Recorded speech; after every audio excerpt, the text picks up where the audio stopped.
তো এবার আমি এখানে ঘিটা দিয়ে ভাতটা মেখে নিচ্ছি আর এই বেগুন ভাজাটা দিয়ে খাবো। বেগুন কিন্তু সত্যি কথা বলতে আমার কিন্তু বেগুনে অ্যালার্জি আছে, বাট গত কদিন ধরে আমার যে কি বেগুন খাওয়ার একটা ক্রেভিংস হচ্ছে আমি জানি না।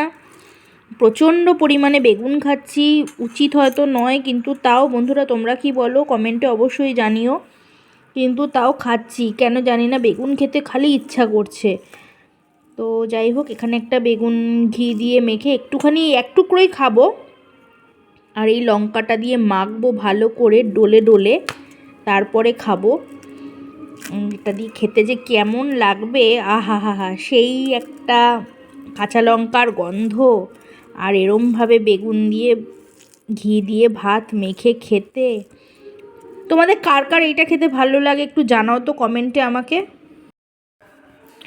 সো এবার ফার্স্ট বাইটটা নেব, বেগুন দিয়ে লঙ্কা দিয়ে মেখে চটকে পটকে মেখেছি।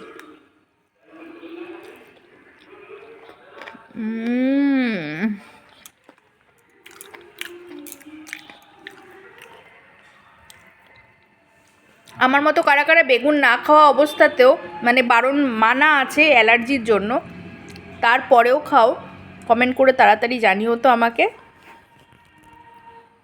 ছোলার ডাল ঢেলে নেব যাতে রান্নাটা খাওয়ার স্বাদটা আরও বেড়ে যায়। তো এবার এইটা দিয়ে খেয়ে তোমাদের রিভিউ দেবো কেমন হয়েছে। সেরকম বেগুন ভাজা ডালের তো একটা আলাদা সম্পর্ক।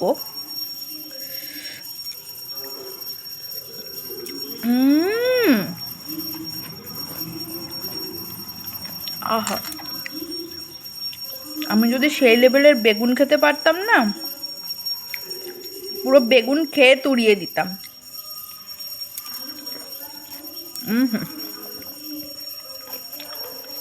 এর সাথে কোনো তুলনা হবে না। ডাল দিয়ে এখানে খাওয়া কমপ্লিট, এবার খাবো মাছ দিয়ে, মাছের লেজা দিয়ে খাবো আজকে। সো আমি এখন এই লেজাটা দিয়ে ভাত খাবো দুপুরে। কাতলা মাছের লেজা খেতে আমার খুব ভাল লাগে।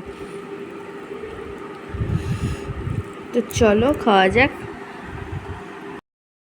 সো আমার কিন্তু মাছের পেটি গাদা এগুলো থেকে না লেজা খেতে ভীষণ ভালো লাগে। সো আমি লেজা দিয়েই আজকে খাবো।